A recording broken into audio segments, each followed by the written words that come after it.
안녕하세요. 오늘도 시청해주셔서 감사드리고요. 바로 사연 읽어보겠습니다. 제가 독감이라 최대한 열심히 했습니다. 귀엽게 봐주세요.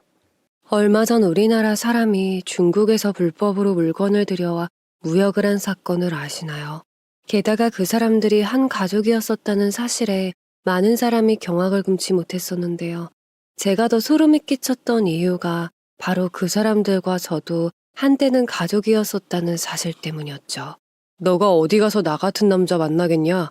시골에서 자라서 아무것도 모르고 볼 거라고는 돈밖에 없는 너 같은 여자 말이야. 맞습니다. 남편이라고 했던 사람이 저한테 했던 말입니다. 볼 거라고는 돈밖에 없다면서 그것 때문에 저와 결혼한 본인은 과연 뭘까요? 게다가 본인은 그 돈마저도 없었으면서 말이죠.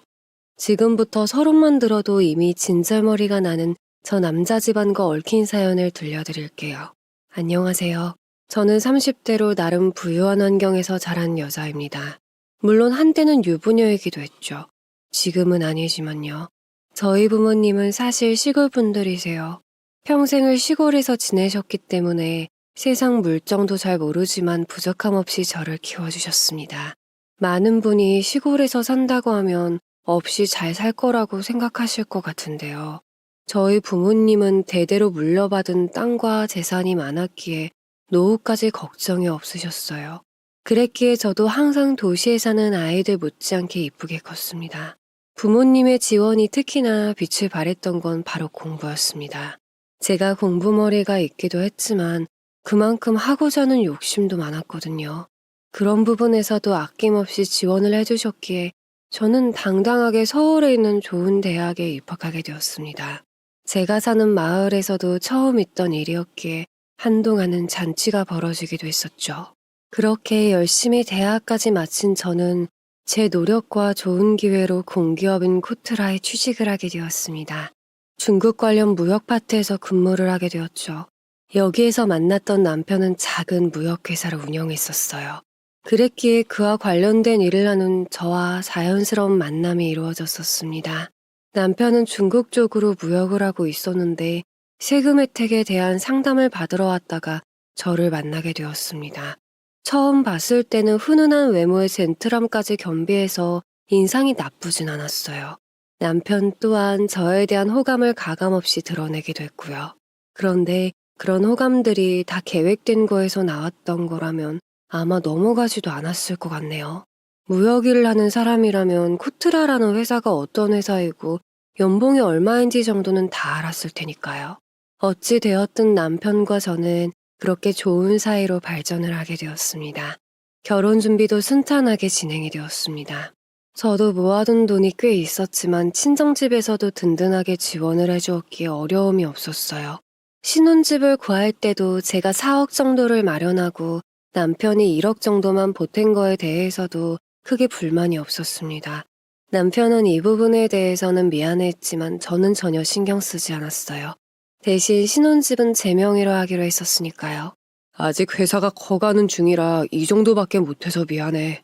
여자들은 말 한마디에 울고 웃는다고 하잖아요. 원래도 딱히 신경 쓰지 않았지만 말이라도 저렇게 해주니 오히려 남편이 더 예뻐 보였습니다.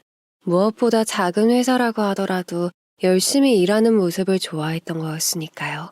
이런 사람이라면 저보다 부자가 아니라고 하더라도 한평생 같이 살아갈 수 있겠다고 생각했었죠. 게다가 이런 소식을 들은 시댁에서도 신경을 써서 나머지 결혼 준비도 열심히 해주셨기 때문에 불만이 없었습니다. 시댁에는 시아버님만 계신 상태였었거든요. 그게 신경이 쓰이셨는지 며느리인 저에게 이것저것 많이 챙겨주려고 노력하셨어요. 같은 여자였다면 더 잘해줬을 텐데 하면서 안타까워하시는 모습이 괜히 속상하기도 했었습니다. 이런저런 것들을 서로 다 이해하면서 한 결혼이었기에 정말 행복했습니다. 훗날 이러한 사건이 터질 줄은 꿈에서조차 몰랐었죠. 만약 이 결혼의 끝을 알았더라면 시작조차 하지 않았을 거예요. 행복 뒤에 오는 불행이라고 하기에는 너무나도 컸으니까요. 아무튼 저희 부부는 연애 때부터 결혼 생활까지 크게 다투는 일 없이 잘 지냈습니다. 특히나 남편이 성실한 거 외에도 다정한 사람이었었던 것도 한몫했었죠. 무엇보다 저희 부모님에게 너무 잘했습니다. 그러니 저도 덩달아 시아버님에게 잘하게 되더라고요. 자기 어제 아버지 뵙고 왔어? 아버지가 자기가 맛있는 거 사줬다고 나한테 그렇게 자랑을 하던데? 마침 어제 회사 일이 일찍 끝마치기도 했고 멀지 않으니까 혼자 적적하실까봐 같이 저녁 먹었어.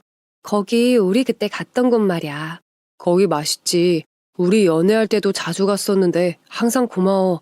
이렇게 우리 아버지까지 신경 써줘서. 남들이 보면 인고 부부가 따로 없을 정도였습니다. 실제로 저 당시에 저는 정말 행복했습니다. 성실하고 자상한 남편에 고부 갈등 없는 시댁에 흐뭇해하시는 저희 부모님까지 더 바랄 게 없었으니까요. 그리고 무엇보다 시고모님이 저를 너무 이뻐해 주셔서 더욱 그러했습니다. 시모가 오래전에 집을 나간 이후로 모든 대소사는 시고모님이 처리를 해오셨거든요. 그래서 시댁의 남자들도 부모님에겐 함부로 못하셨죠. 다들 정신 차린겨? 며느리 상대로 시집살이 시킬 생각 말고 가장으로서 다들 열심히 살 생각이나 해. 내 귀에 이상한 소리만 들려오면 아주 아작을 낼 테니까 다들 그렇게 알아요.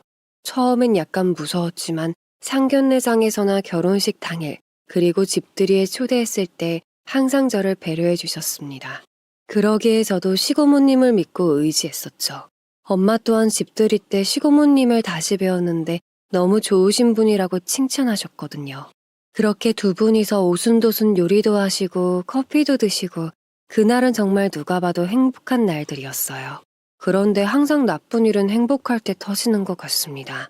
어느 날 시아버님에게 연락이 왔어요. 자주 하시지는 않지만 가끔씩 연락을 주고받았기에 별 대수롭지 않게 생각했었습니다. 그런데 아주 심각한 목소리로 둘이서만 잠깐 볼 수 없냐는 말을 하시는 겁니다. 무슨 일이 있으신가 싶었지만 물어봐도 대답을 해주시지 않고 남편 없이 혼자만 오라고 하니 더 걱정이 되었어요. 아무리 부자 사이가 어색하다고 하더라도 며느리인 저보단 아들인 남편에게 말하는 게 더 편할 테니까요. 그렇게 걱정을 한아름 아는 채로 퇴근하자마자 시댁으로 달려갔습니다. 물론 남편에게는 약속이 있다는 거짓말을 하고 말이죠. 집에 들어가 보니 시아버님만 있었던 게 아니었어요. 바로 작은 시아버님까지 계셨습니다. 시아버님의 동생이자 남편의 작은아버지인 셈인 거죠. 어찌된 영문인지도 모른 채로 서 있는 저에게 앉으라고 하시더군요. 앉아서 들은 이야기는 의외였습니다. 아가야, 이런 말을 하는 게 참 마음이 그렇지만 부탁할 곳이 너밖에 없더구나. 성은이 그 자식한테 말했다가는 난리를 칠 게 뻔하고. 무슨 말을 하려고 하길래 저렇게 뜸을 들이나 싶었는데 이게 시작이었습니다. 내가 아는 사람이 사업한다는 거에 투자를 조금 했었는데 그게 잘못됐는지 돈이 다 날아가 버렸다. 아이고, 그래서 말인데 혹시 아가 너 돈 좀 있니? 한 5천 정도 말이다. 아버님, 아무리 그렇다고 하더라도 남편은 모르고 저만 아는 것도 이상하다고 생각하지 않으세요? 이게 다 너가 딸 같아서 그런 거지. 성현이는 호적상만 자식이지 이런 이야기를 할 정도로 살감 사이도 아니고. 아무리 생각해도 저는 이해가 가질 않았습니다. 제가 모르고 남편에게만 말하는 거면 몰라도 말이죠. 이런 중요한 돈 문제를 자식인 남편만 모르고 며느리인 제가 하는 게 말이 된다고 생각하십니까? 저는 납득이 가질 않았어요. 아무리 딸 같다고 해도 결국 저는 진짜 아들과는 다르니까요. 그제서야 왜 그렇게 저한테 중요한 일이 있는 것처럼 보자고 했는지 이해가 되었습니다. 혹시 아버님이 어디 아프신가? 순진하게 걱정하며 달려온 제가 바보 같아지더군요. 시댁에 들어서자마자 작은 아버님이 있었던 것도 도무지 이해가 되질 않는 상황이었으니까요. 지금 생각해보면 그냥 아예 작정을 하고 저에게서 돈을 뜯어내려고 했구나라는 생각이 들기도 합니다. 어찌되었든 너무 갑작스러운 제안이기도 했고 이건 아니라는 생각에 조심스럽게 거절했어요. 두 분이서 번갈아 가면서 저를 설득하려고는 하셨지만 모른 척 넘어가 드릴 순 없었습니다. 그렇게 불편하게 상황을 마무리하고 시댁을 나섰습니다. 제 마음도 좋지 않았습니다. 그렇다고 해서 남편 몰래 이런 부탁을 들어주는 건 더더욱 아니라는 생각이 들었죠. 집으로 가는 길에도 이 이야기를 남편에게 해야 하나 말아야 하나 많은 고민이 되었습니다. 만약 말을 하게 된다면 어떻게 말을 해야 하는지도 말이죠. 아버님이 조심스럽게 부탁하셨는데 남편에게 말을 하는 것도 아니라는 생각이 들기도 했습니다. 하지만 그렇게 안 좋은 상황이라면 가족이 알아야 하는 건 당연하다고 생각됐어요. 그랬기에 말을 해야겠다는 결론이 나더군요. 집에 도착하니 남편은 이미 와 있었습니다. 재미있게 놀다 왔냐고 물어보는 질문에 말문이 막히더군요. 제 표정이 좋지 못한 걸 캐치한 남편은 저에게 무슨 일이 있었냐며 물어보았습니다. 그래서 저는 어렵게 입을 열었습니다. 사실 오늘 약속 있다고 한 거 아버님이랑 한 약속이었어. 아버님이 갑자기 연락이 오셔서 자기 몰래 집으로 오라고 했거든. 어? 그게 무슨 말이야? 그럼 오늘 우리 아버지 만나고 온 거야? 근데 표정이 왜 그래? 아버지가 뭐라고 했어? 설마 혼내신 거야?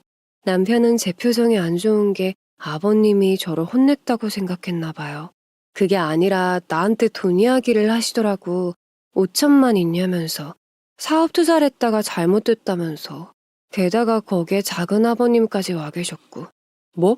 작은 아버진 왜? 아니 무슨 사업에 어떤 투자를 했길래 5천이나 날려? 미치겠네 정말. 오늘 그럼 그 이야기를 듣고 온 거야? 그래서 뭐라고 했는데? 남편에게는 제가 거절을 한 것과 그 이유에 대해서 설명을 했습니다. 솔직히 누가 들어도 이상한 상황이더라도 자기 부모 일이잖아요. 그래서 저는 내심 남편이 어떻게 나올까 하면서 걱정을 했습니다. 그런데 남편은 의외의 반응이었어요. 그렇게 거절하길 잘했다고 하면서요. 그런 부탁 한두 번씩 들어주다 보면 끝이 없으니 자기가 알아서 잘 말한다고 하더라고요. 남편은 특히 작은 아버님까지 있었던 게 여간 신경 쓰이는 게 아니었나 봐요. 그 부분에서 저처럼 똑같이 당황해하는 게 보였으니까요. 아무튼 시댁에서부터 집으로 오는 내내 마음이 너무 불편했었는데 남편이 저렇게 말해주니 한결 가벼워지더군요. 게다가 알아서 해결하겠다고 하니 든든하기까지 했죠. 그렇게 아버님 일은 남편에게 맡기고 저는 잠에 들었습니다. 하지만 다음날 일이 터졌습니다. 남편이 행동력이 좋은 건 알았지만 제 이야기를 듣고 날이 밝자마자 아버님한테 말을 했나 봐요. 저한테 전화가 오더군요. 그냥 직감적으로 뭔가 일이 생기겠구나라는 생각밖에 안 들었습니다. 조심스럽게 전화를 받아보니 잔뜩 화가 난 목소리로 남편에게 말했냐며 따져 묻더라고요. 그래서 어차피 벌어진 일 저도 조곤조곤 할 말을 다 했습니다. 그럼에도 불구하고 제 말은 들으려고도 안 하셨죠.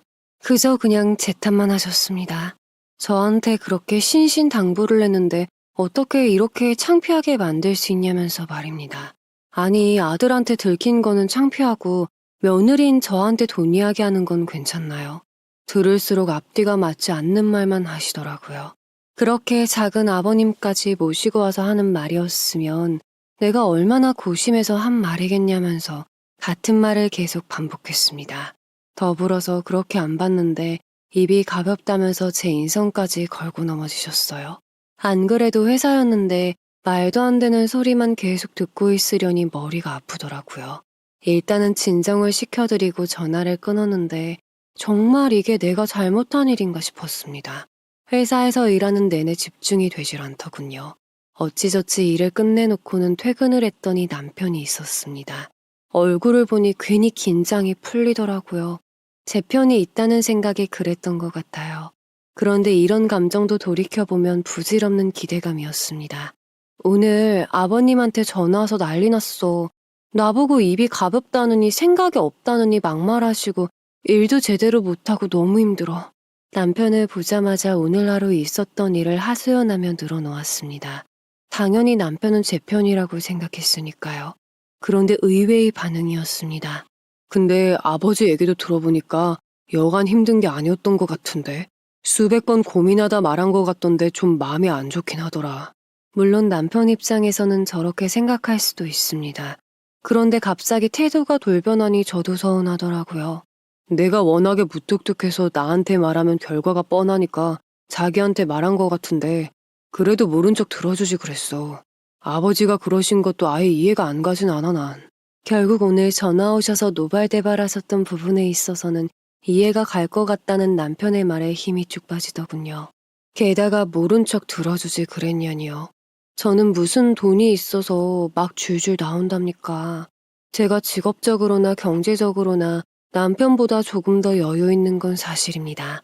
그렇다고 해서 저한테 그 몇천만 원이라는 돈이 없어도 되는 돈은 아닌 거잖아요. 저도 고민하면서 써야 하는 액수인데 저렇게 말하니까 좀 어이가 없더라고요. 도대체 아버님과 무슨 통화를 어떻게 한 건지는 몰라도 황당했습니다. 아니 어쩌면 그냥 처음부터 저를 몰아가려고 그랬나 싶기도 합니다. 나중에 돼서 퍼즐이 맞춰지다 보니까 그런 생각도 들었거든요. 어찌되었든 아버님 일로 인해서 괜스레 저희 부부 사이까지 묘하게 틀어졌습니다. 부모를 두고 저런 대화를 주고받았는데 사이가 좋은 것도 웃기기는 하죠. 한동안은 남편이랑 집안에서 서먹서먹하게 지냈었던 것 같아요. 저나 남편 둘 다 각자 서운한 부분이 있었으니까요. 그런데 그걸 콕 집어서 대놓고 말을 하고 푼 것도 아니니 어색한 기운만 감돌았던 거죠. 그런데 부부싸움은 칼로 물베기라고들 하잖아요. 저희가 화해한 건 생뚱맞은 곳에서였습니다. 바로 저희 친정 부모님이셨습니다. 시골에서 사기 때문에 자주 찾아뵙진 못해도 연락은 종종 했었거든요. 오지 말어. 너 일도 바쁜데 차라리 그 시간에 쉬어라. 우린 잘 살고 있으니까 걱정 말고. 이렇게 항상 말씀하시니 전화로만 안부를 묻곤 자주 찾아뵙지 못한 상황이었습니다. 그러다가 어느 날 엄마에게서 전화가 왔습니다. 그러면서 하는 말이 얼마 전에 남편이 다녀갔다는 거예요. 그렇게 멀리는 시골은 아니어도 저도 한 번 가려면 마음 먹고 가거든요. 그런데 혼자 와서 농사일도 도와주고 이것저것 선물도 주고 갔다고 하더라고요. 그 시기를 보니 제가 아버님과 한창 그런 일이 있었을 때였습니다. 그 이야기를 들으니 괜히 더 얼굴이 화끈거리면서 민망하더라고요. 이 사람은 이렇게 재지 않고 우리 부모님한테 잘하는데 나는 왜 그렇게 재고 따졌냐 싶었던 거죠. 그런데 한편으로는 이야기를 들으면서 마치 제가 더 잘못한 사람처럼 된 것 같아서 기분이 마냥 좋지만은 않았습니다.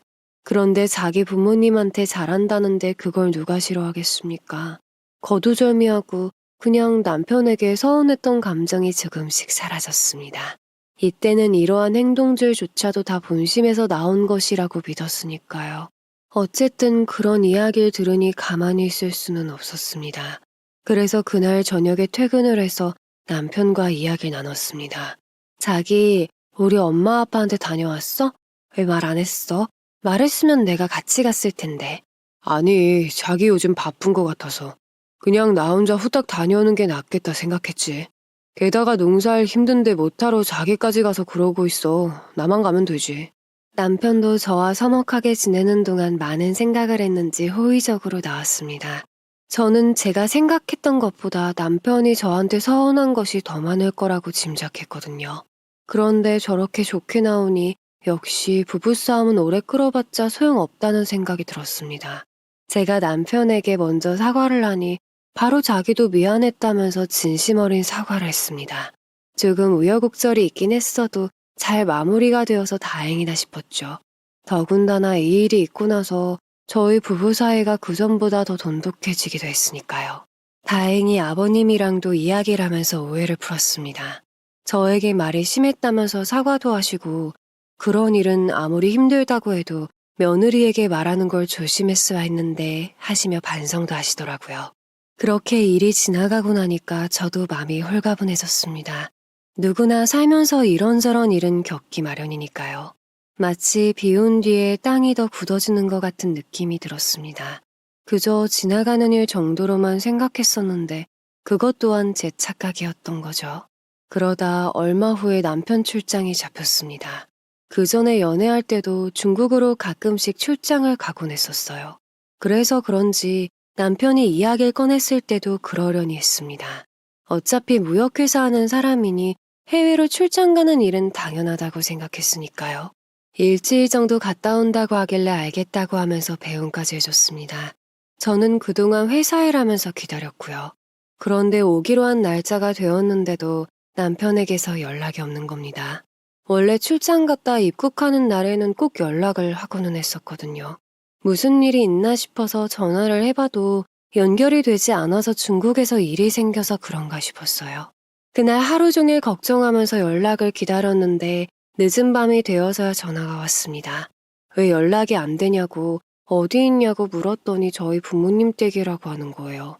출장 갔다가 바로 거기로 갔다면서 말이죠. 아, 들어오면서 자기한테 연락해야지 했는데 내가 정신이 없어서 깜빡했나 봐. 미안해, 자기야. 들어오자마자 장모님, 장인어른 뵙고 일 도와드리다 보니 시간이 이렇게 됐어. 아니, 그럼 미리 말이라도 해주지. 나라도 가 있던가. 아니면 걱정이라도 안 하게. 하루 종일 연락도 안 되고 얼마나 걱정했는데. 미안해. 장인어른이랑 장모님 드리려고 사온 선물이 있었는데 집 들렸다가 가고 하면 시간이 너무 오래 걸릴 것 같아서 생각날 때 드리자 해서 바로 오게 됐어.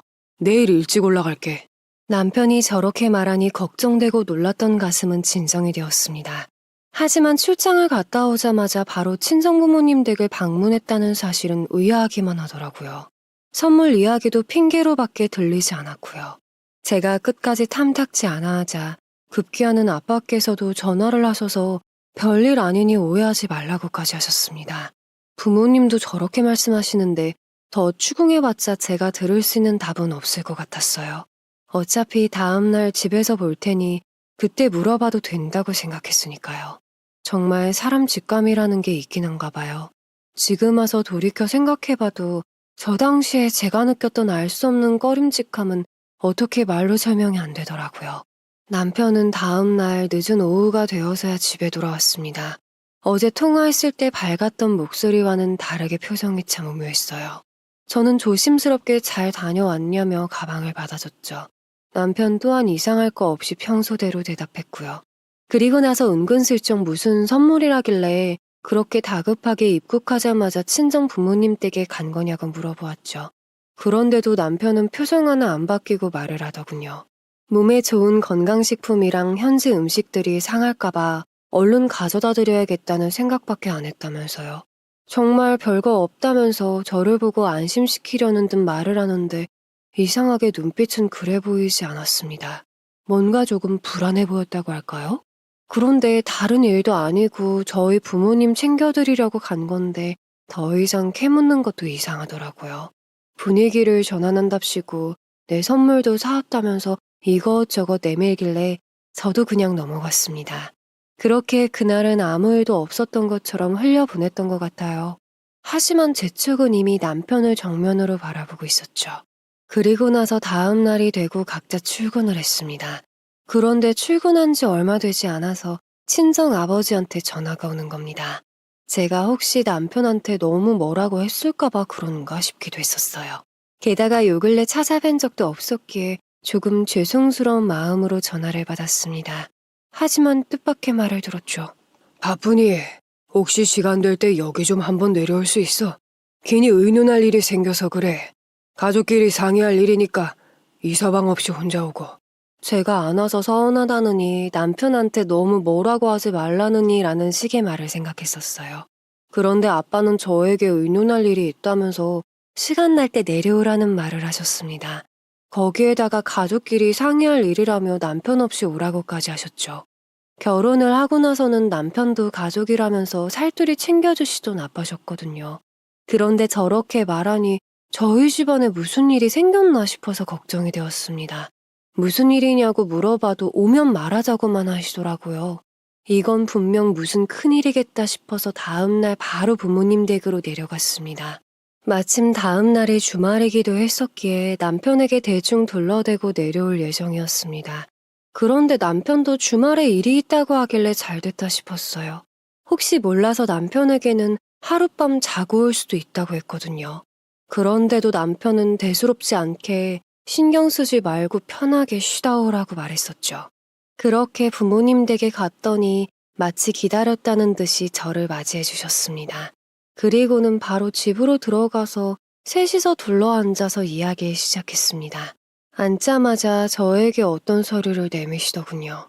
엊그제 이서방이 다녀간 건 알지? 그때 이서방이 우리한테 보여준 사업 계획서야.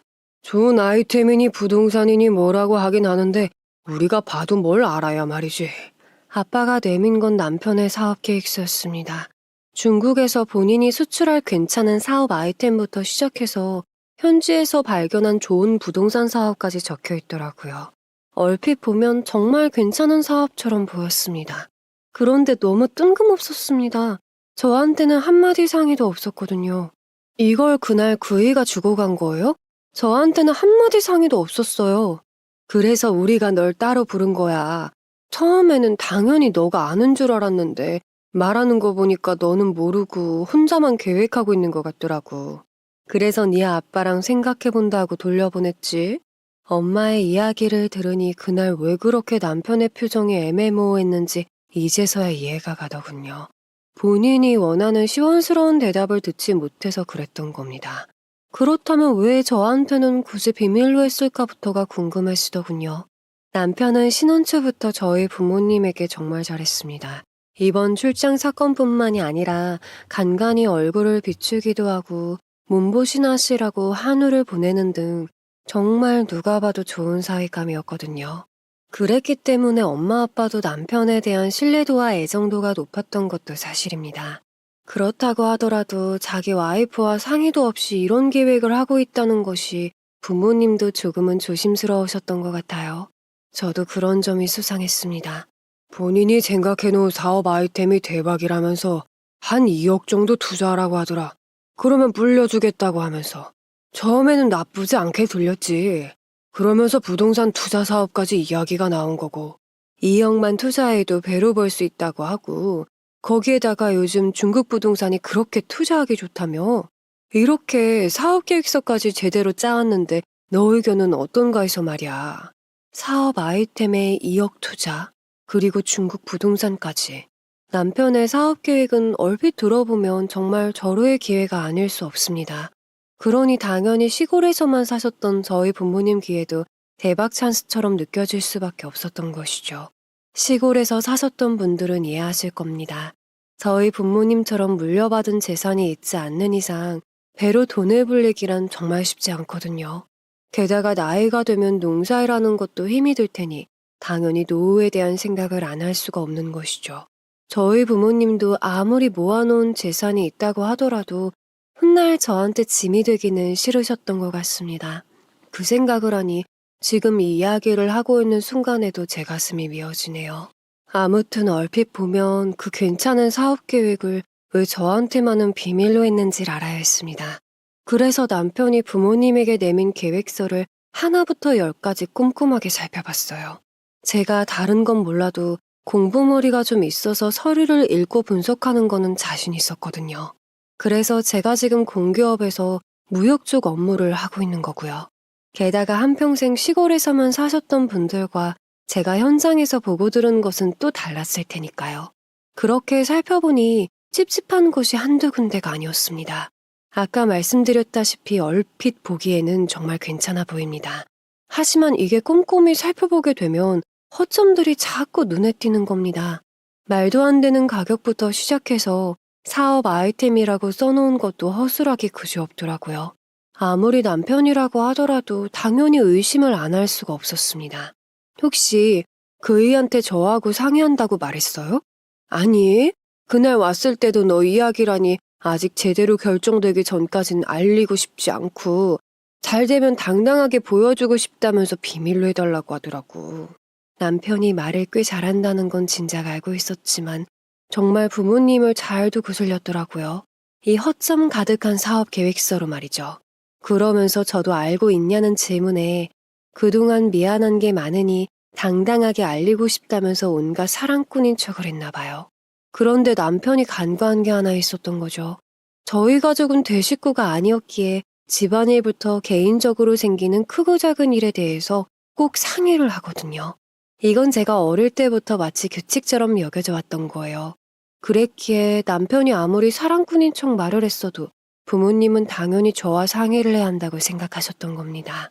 그런데 남편은 저한테 알리기를 싫어하니 당연히 시골집에도 저만 내려오길 바라셨던 거고요. 그렇게 저는 왜 남편이 출장을 다녀오자마자 말도 안 하고 부모님 댁에 왔는지 알게 되었습니다. 이런 속내가 있어서 그랬던 거구나라는 생각이 드니까 갑자기 소름이 끼치더라고요. 게다가 순진하신 저희 부모님을 속여서 이런 사업까지 계획했다고 생각하니 심장이 내려앉았던 것 같습니다. 그런데 아직까지도 남편을 좋은 사람이라고 믿고 계신 분들에게 이러쿵저러쿵 나쁜 말을 하고 싶지 않았어요. 그래서 제가 자세하게 알아보는 게 좋겠다고 하고는 사업계획서를 제 가방에 챙겼죠. 엄마, 아빠, 이건 제가 자세하게 한번 알아볼게요. 그러니까 당분간은 염려하지 마시고 그이가 혹시라도 사업에 대해 이야기해도 생각해 본다고만 하고 마세요. 벌써 가려고? 자고 가려고 온 거 아니었어? 밥도 먹고 하룻밤 있다가 가. 피곤할 텐데. 사실 저도 오랜만에 뵙는 거라 자고 가려고 생각했었습니다. 하지만 이 사업 계획서를 보니 아무래도 안 되겠다는 생각이 들더군요. 이 사람이 무슨 꿍꿍이인지를 하루라도 빨리 제가 알아보는 것이 마음이 편할 것 같다는 생각이 들었어요. 엄마 아빠께 죄송했지만 또 언제 남편이 찾아올지 모른다고 생각하니 마음이 급해졌었습니다. 그렇게 아쉬워하는 부모님을 뒤로한 채 서울로 올라왔습니다. 집 앞에 주차를 하고 잠깐 머리를 식힐 겸 차 안에 앉아 있었어요. 그런데 저희 아파트로 들어가는 입구에서 낯익은 실루엣이 보이는 겁니다. 남편이었어요. 문제는 혼자가 아니었던 거죠. 남편과 비슷해 보이는 또래의 여자가 같이 서 있었어요. 둘은 별다른 행동을 하진 않았지만 제 눈에는 그게 왜 그렇게 수상해 보였을까요? 더군다나 서로 인사를 나누며 헤어지는 순간에 짧지만 손을 만지며 스치는 모습까지 포착이 되었습니다. 아무리 친구 사이라고 하더라도 의심이 가지 않을 수가 없었죠. 일단은 차에서 지켜보고 남편이 들어가는 걸 확인했습니다. 다행히 집에는 혼자 들어가더군요. 그 여자는 바로 옆동으로 들어갔고요. 이게 무슨 일이지? 설마 바람을? 나만 사랑한다고 했던 내 남편이? 정말 수만 가지 생각이 들더군요. 그 뒤로 저는 차에서 생각 정리할 겸 시간을 보낸 뒤 집으로 들어갔습니다. 제가 자고 올 줄 알았는데 저녁에 들어오니 남편이 놀란 표정을 짓더군요. 저도 일부러 태연한 척 연기를 했습니다. 우리 부모님에게 무슨 꿍꿍이를 품고 있는지 제대로 알아내야 했으니까요. 그러려면 당연히 제가 무언가를 안다는 뉘앙스를 풍기면 안 될 테니 최대한 평소대로 행동했습니다. 자고 오려고 했는데 역시 집이 제일 편하더라고. 요 근래 서로 바빠서 주말에 같이 보낸 적도 없기도 해서 일찍 들어왔어. 제 말을 듣고 좋아하는 표정을 짓긴 했지만 이상하게 연기하는 것처럼 보이더라고요. 그래도 상관없었습니다. 어차피 저도 연기였으니까요.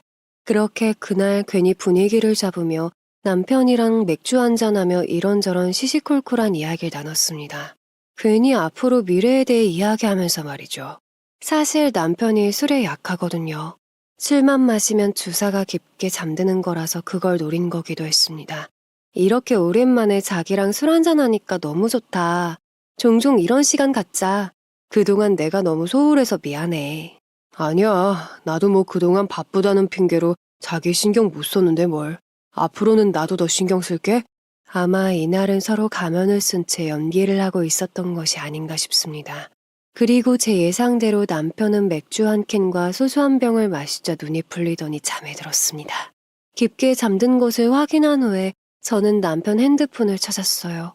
비밀번호를 푸는 것도 어렵지 않았죠. 그리고는 메신저부터 시작해서 이것저것 다 확인했습니다. 저의 가장 큰 목적은 집 앞에서 만난 옆동 사는 여자의 정체였습니다. 그리고 그 증거를 잡았죠. 메신저를 확인해보니 그 여자로 추정되는 사람과 나눈 대화방에 있더군요. 들어가서 확인해보니 서로 사랑스러운 말을 주고받았더라고요.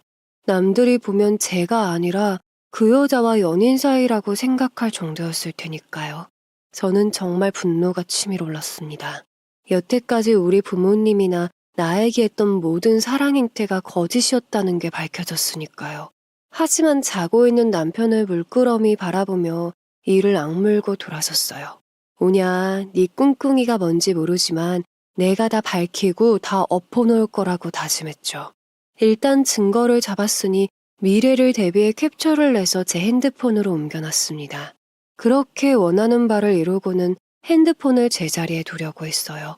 그런데 생각하지 못한 곳에서 또 다른 증거를 발견하게 되었습니다. 바로 다른 사람과 주고받은 대화방에서인데요. 본인이 운영하고 있는 무역회사와 연관된 방이었던 것 같습니다.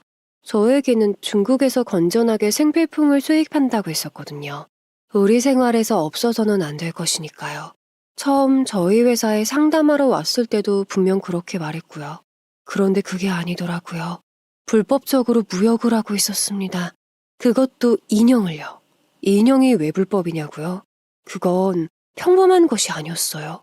혹시 그거 아시나요? 남자들이 외로움을 달래기 위해서 한때 엄청 유행했던 사람 같은 인형 말이에요. 그걸 불법적으로 판매하고 있더군요. 그것도 온라인 판매로 은밀히 운영하면서요. 이 물품을 보자 두려움에 손까지 떨렸습니다. 아, 이 남자의 정체가 이거였구나. 내가 남편이 아닌 짐승하고 살았구나 라는 두려움이었죠. 내가 알고 있는 사람이 이런 일까지 저지르는 사람이었다니 말이 안 나오더군요. 그렇다고 해서 마냥 숨만 떨면서 보고만 있을 순 없었습니다. 다시 정신을 차리고는 그 대화와 사진까지도 제 핸드폰으로 옮겼어요. 그리고는 남편이 운영한다는 온라인 판매 주소까지 검색해서 증거를 수집했습니다. 그렇게 남편 핸드폰을 뒤적거리는데 저희 부모님에게 제안한 사업에 대한 정보들도 발견하게 되었습니다. 역시나 제 예상대로 허술함투성이었습니다. 그냥 되는 대로 아무거나 골라서 사업 아이템이랍시고 들이밀었던 겁니다. 거기에다가 시아버지와 작은 시아버지까지 갇히는 단톡방에서도 저희 가족에 대한 이야기가 끊임없이 나오더군요. 무엇보다 부모님을 속이려고 한 그 사업 계획을 셋이 같이 했다는 거에 대해서도 알게 되었고요. 파도 끝이 없이 나오니 정말 어이가 없어서 웃음도 안 나왔습니다. 여기에 아버님과 작은 아버님까지 엮여 있을 줄은 꿈에도 몰랐으니까요. 이 인간 하나로도 어처구니가 없는데 이게 웬 날벼락입니까? 이래나 저래나 시댁의 몹쓸 정치는 이미 밝혀졌고 알게 된 이상 남편이 깨기 전에 증거를 수집했습니다. 모든 걸 캡처하고 제 핸드폰으로 옮겨놓고 할 수 있는 건 다 했던 것 같아요. 오히려 집 앞에서 남편이 그 여자와 그렇게 수상하게 있어준 게 고마울 지경이었죠. 그 덕분에 제가 의심을 하고 이런 것까지 알게 됐으니까요. 가만히 앉아서 당할 순 없었습니다. 그래서 다음날 아침이 되자마자 변호사를 알아보았습니다. 남편을 포함한 시댁 식구들이 어떤 일을 벌이고 있을지 모르니까요. 그렇게 정신없이 시간을 보내는 와중에 시고모님에게 전화가 왔습니다. 시고모님은 결혼하기 전부터 저에게 시어머니 역할을 해주셨던 분이세요.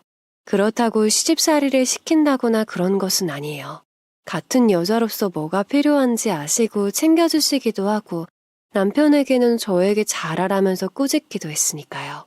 가끔 전화하셔서 안부를 물으시기도 하고 이것저것 잘 챙겨주시기도 해서 제가 많이 따르던 분이셨습니다. 제 입장에서도 시아버님보다는 편했으니까요. 시고모님은 갑자기 어젯밤 꿈자리가 뒤숭숭했다면서 무슨 일이 없냐고 여쭤보시더라고요. 평소에는 제가 귀찮을까봐 전화도 하지 않으셨던 분인데 말이죠. 저는 별일 없다고 하고는 시덥잖은 이야기 몇 마디 주고받고 전화를 끊었던 것 같습니다. 무슨 일이 있으면 바로 연락하라면서 말이죠. 그런데 정말 시고모님은 그날 무슨 꿈을 꾸었던 걸까요? 전화를 끊은 지 얼마 되지 않아서 이번엔 엄마에게서 연락이 왔습니다. 받았더니 굉장히 격양된 목소리로 말을 하셨습니다. 지연아, 어떡하니? 이게 무슨 일이야? 지금 재개발하지 않으면 다 부순다고 업체들이 와서 난리도 아니야. 뭐? 재개발? 무슨 재개발? 그런 말 없었잖아. 업체는 무슨 업체인데 어디서 나왔다는데? 그건 모르겠어. 지금 마을 전체가 난리도 아니야. 이게 무슨 일이라니? 아빠가 말리러 나가시긴 했는데 이러다 무슨 일 날까봐 걱정이다. 엄마의 전화를 받고 도대체 무슨 일인가 싶었습니다. 갑자기 재개발이라뇨. 저희 부모님이 거주하고 계신 시골은 이미 보존지역으로 정해졌기 때문에 그럴 리가 없었거든요. 그런데 업체까지 와서 난동을 부리고 있다고 하니까 걱정이 되었습니다. 무슨 문제가 생긴 것이 분명하다고 생각했죠. 그래서 회사에 양해를 구하고는 급하게 부모님 댁으로 내려갔어요. 도착해서 보니 정말 가관이더군요. 마을에 있는 집집마다 난리를 피워놓은 것도 모자라서 논이며 밭이며 다 엉망진창으로 만들어놨더라고요. 어디에서 왔냐고 물어봐도 그저 화만 내고 소리만 지를 뿐 대답하지도 않았습니다. 그러면서 하는 말이라고는 당장 재개발하게 나가라는 말뿐이었죠. 어차피 이 사람들한테는 어떤 대답도 들을 수 없을 것 같았어요. 그래서 당장 그 마을 관할에 있는 지자체로 전화를 걸었습니다. 도대체 어떻게 된 일이냐? 지금 이런 사람들이 와서 난동을 피우고 있다면서 말이죠. 그런데 지자체 사람들은 그런 일이 없다면서 놀라는 것이었습니다. 자기들이 이쪽으로 와서 알아볼 테니 기다려달라고 하더군요. 그런데 이미 마을 사람들은 겁에 질려 있었고 난동은 줄어들 기미가 보이지 않았습니다. 이대로는 안 될 것 같아서 바로 경찰서로 신고까지 했죠. 제가 이렇게 대응하는 걸 본 업체 사람들은 황급히 자리를 피하려고 하더군요. 그런데 왠지 그냥 보내면 안 될 것 같은 생각이 들었어요. 그래서 마을 사람들과 함께 필사적으로 붙잡아 두었죠. 다행히도 경찰서가 가까웠기에 빠르게 도착했습니다. 지자체 공무원분들도 도착하면서 상황 파악이 완료가 되었습니다. 여기는 재개발 지역이 아니고 앞으로도 그럴 일이 없는데 당신들 뭐냐면서 말이죠. 경찰까지 오게 되니까 그 사람들 낯빛이 확 바뀌더군요. 그렇게 경찰서로 끌려갔습니다. 마을을 대표해서 저와 저희 부모님도 따라갔고요. 도착하자마자 수사가 시작되었습니다. 도대체 왜 이런 일을 벌였냐고 몇 번을 물어봐도 대답하질 않더군요. 그러다가 콩밥 먹을 거라고 했더니 그제서야 입을 열었습니다. 저희도 시켜서 한 거라고요. 그 지역이 재개발이 되는지 안 되는지는 저희는 관심도 없고 알지도 못해요. 그냥 그렇게 난동만 부려달라고 하길래 그렇게 한 것뿐입니다. 그니까 도대체 시킨 그 사람이 누군데요? 누구길래 남의 동네에 와서 이렇게 난리를 피우는 겁니까? 이렇게 끝까지 말 안 하면 당신이 콩밥 먹는 거예요. 다 뒤집어 쓰고 싶어요? 그놈이 기존에 우리 돈도 안 주고 버티다 이번만 이렇게 하면 2배로 준다고 해서 저희도 어쩔 수 없이 그냥 한 거예요. 그 어디 무역회사 사장이라고 하던데 이름이 이성현인가 그랬어요. 우리도 피해자라고요. 저는 업체 직원의 대답을 듣고는 놀랄 수밖에 없었습니다. 당연히 저희 부모님도 놀랐고요. 무역회사 사장의 이름은 이성현. 그건 제 남편이었으니까요. 게다가 거기에 가담한 사람도 있었더군요. 바로 시부와 작은 시부였죠. 전날 남편 핸드폰에 있던 증거들만 해도 어이가 없었는데 이런 일까지 벌어지니 말이 안 나오더라고요. 도대체 이것들이 뭐 때문에 이렇게까지 할까 싶었습니다. 생각보다 일이 커졌고 배우가 제 남편이라고 하니 바로 고소장을 접수했습니다. 저는 변호사를 호출했고 제가 넘긴 자료들을 형사들에게 전해주었습니다. 그렇게 바로 수사가 시작되었습니다. 저 혼자서만 가려고 했는데 한사코 같이 가겠다는 부모님과 함께 서울로 향했습니다. 가는 내내 저희 셋은 아무런 말도 못했습니다. 다행인 것은 제가 미리 변호사를 선임해놨다는 것이었죠. 변호사님 또한 미리 준비를 하자고 했고 저는 고개를 끄덕였습니다. 그렇게 서울에 있는 경찰서로 오게 되었고 당연히 수사 자료를 넘겨받은 경찰들은 출동했습니다. 제 남편과 시부와 작은 시부를 잡으러 말이죠. 아마 이렇게까지 일이 진행될 줄은 몰랐었는지 생각보다 빠르게 잡혀오더군요. 들어오면서 저를 바라보는 남편의 그 눈빛을 잊을 수가 없습니다. 저 사람이 정녕 짧은 시간이었지만 내가 한 이불을 덮고 산 사람이 맞나 싶었으니까요. 악에 받친 눈으로 저를 쳐다보는데 온몸에 소름이 돋았습니다. 그 모습을 지켜본 아빠는 당장에 달려가서 남편에게 불사다구를 날렸습니다. 네가 감히 내 딸을 속이고 우리한테 이런 짓을 해? 네가 그러고도 인간이야, 어? 그러니까 순순히 돈 대줬으면 됐잖아요. 순진한 줄 알았더만 완전 여우가 따로 없었네. 에이, 똥 밟았어. 아빠에게 눈을 크게 뜨며 큰 소리로 대드는 모습을 보는데 가만히 있지 못하겠더라고요. 당장 달려가서 제가 반대쪽에 불사다구를 날렸습니다. 너는 인간이 아니야. 어디다 대고 큰 소리야? 너 지금 난둥부린 이 사건으로만 잡혀온 줄 알지? 아니, 내가 너 제대로 콩밥 먹게 해줄 테니까 기대해. 제 이야기를 듣던 남편은 가소롭다는 듯이 저를 쳐다보았습니다. 하지만 그 눈빛은 얼마 가지 못했습니다. 제가 그동안 모아놓은 증거 자료를 다 경찰에게 넘겼으니까요. 불법적인 판매 사이트부터 시작해서 여자와 나눈 대화와 부동산 사기 투자까지 빼도 박도 못하게 된 것이죠. 저희 부모님은 사기를 당하기 전에 제가 미리 알아차렸잖아요. 그런데 이미 사기를 당한 사람들도 꽤 되더라고요. 게다가 저 셋은 오랫동안 이런 사기 행각을 벌여왔더라고요. 그러다 보니 거기에 가담이 되었던 사람들이나 피해를 입은 사람들까지도 하나둘씩 경찰서로 모이게 되었습니다. 이미 못 잡을 거라고 생각했던 피해자는 경찰서에서 남편의 얼굴을 보자마자 주저앉아 울더군요. 진짜 도대체 그동안 얼마나 많은 죄를 지어왔길래 저렇게 많은 사람 눈에 피눈물을 흘리게 할까요? 이번에 저한테 걸린 이상 그대로 갚아줘야겠다는 생각이 더욱더 절실하게 들었습니다. 어차피 저는 싸울 준비가 다 되어 있었으니까요. 변호사님도 경찰서에 오셔서 상황 파악을 다 끝내셨고요. 그렇게 한창 정신없는 와중에 시고모님이 경찰서로 달려오셨습니다. 그리고는 조사를 받고 있는 남편과 시부에게 달려가서 울면서 때리기 시작하더라고요. 한이 맺힌 듯이요. 얼마나 서글프게 들리는지 모든 사람들이 일제히 그쪽만 쳐다보기 시작했습니다. 저와 저희 부모님도 아무런 말 없이 쳐다보기만 했었던 것 같아요. 시고모님에게는 남편 집안에 대해서 얼핏 듣긴 했어도 자세한 내막은 몰랐거든요. 그런데 알고 보니 바람도 유전이었었던 것 같습니다. 시어머님도 시부의 바람기 때문에 끝내 못 살아서 떠나가셨다고 하시더라고요. 닮을 걸 닮아야지 어떻게 저런 것까지 닮았을까요?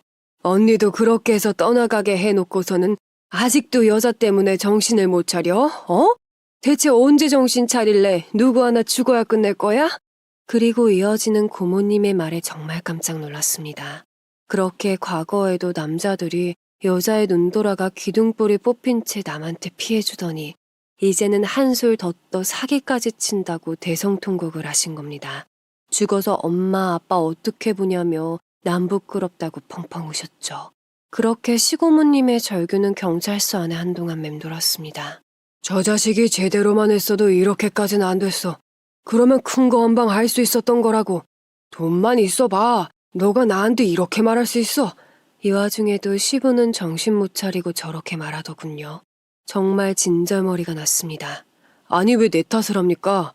애초부터 쟤한테 5천만 원 이야기해서 김세게 한 게 누군데. 그러는 너는 순진한 시골 양반들도 못 꼬셔서 일을 이 지경으로 만들어. 너는 앞으로는 뭐 할 그릇이 못 돼. 알겠냐? 제가 시부가 돈 빌려달라고 한 날 왜 그렇게 이상한 느낌이 들었다고 했는지 아시죠? 모든 것들이 그들의 계획이었던 거였습니다. 물론 저에게 5천만 원을 이야기할 줄은 남편은 정말 몰랐다고 쳐도 말이죠. 결국 한패였고 우리 집 재산을 뜯어내려고 한 건 맞으니까요. 더 웃긴 건 여기에서 끝이 아닙니다. 남편과 그렇고 그런 사이였던 여자까지 경찰서로 소환이 되었습니다. 당연히 죄를 지었으면 벌을 받아야 하는 것이 마땅하니까요. 본인은 끝까지 무슨 잘못을 했는지 모른다고 하길래 제가 증거를 다 보여줬죠. 그랬더니 그제서야 한마디도 못하더라고요. 이렇게만 해도 머리가 지끈거리는데 남편과 그렇고 그런 사이였던 여자가 오면서 새로운 사실까지 알게 되었습니다. 바로 저랑 결혼하기 전부터 저 여자는 이미 집안에서 점 찍어둔 약혼녀였다는 사실을 말이죠.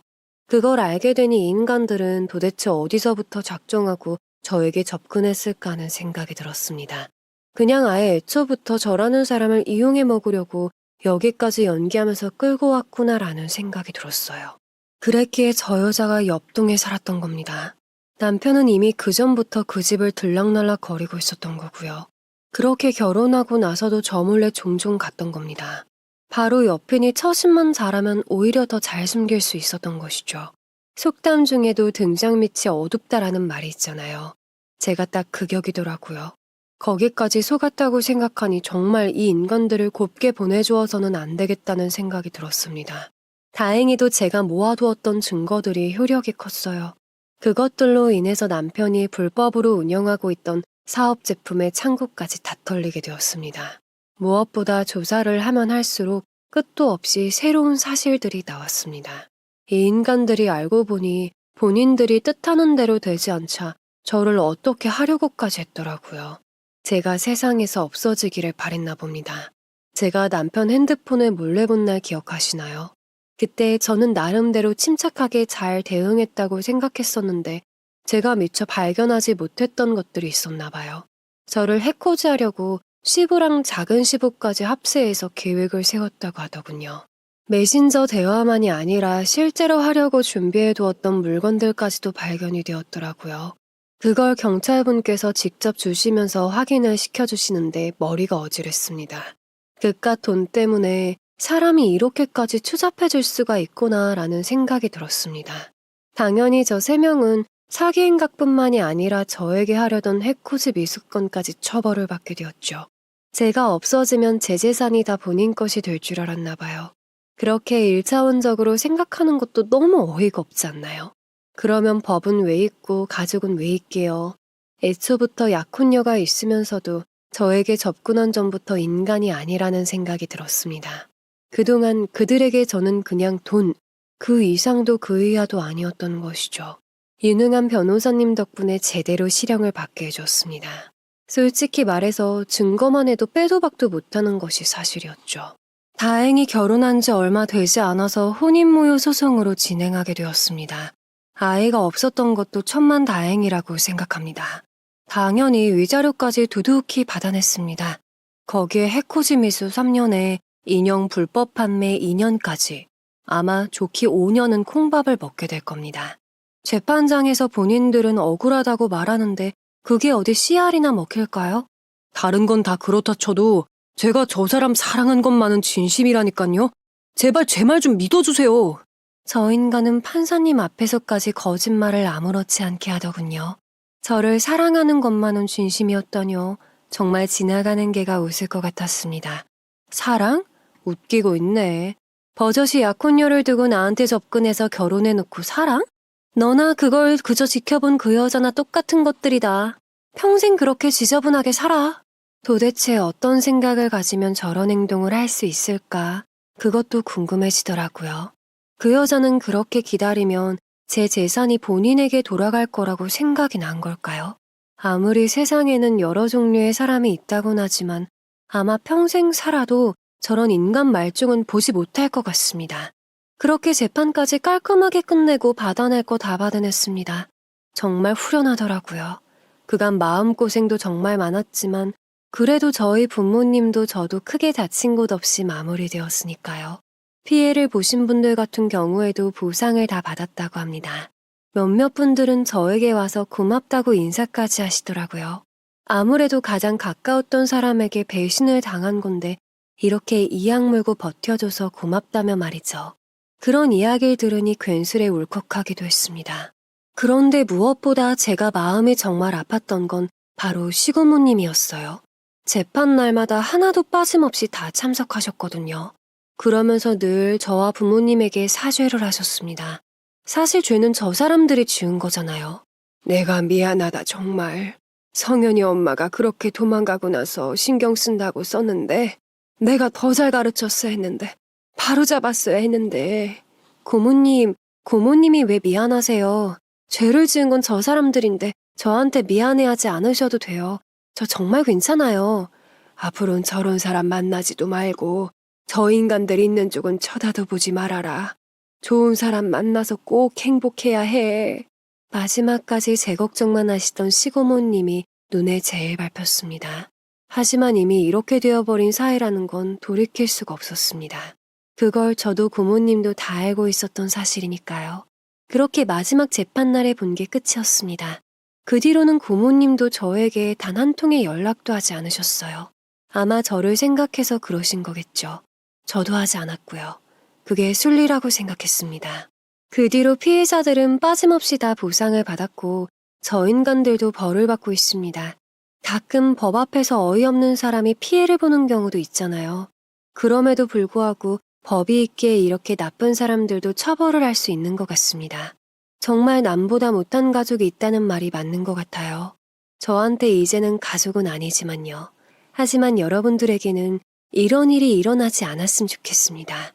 마지막 재판날 저를 있는 힘껏 째려보던 시부의 눈빛이 생각이 나네요. 요망한 것 얼마나 잘 먹고 잘 사는지 보자. 그러자 엄마가 분노해서 외치셨어요. 니들보단 100배 1000배 더 잘 살 텐데 뭘 물어. 니들 내가 면회 꼭 갈게. 내 딸한테 좋은 아파트 사주고.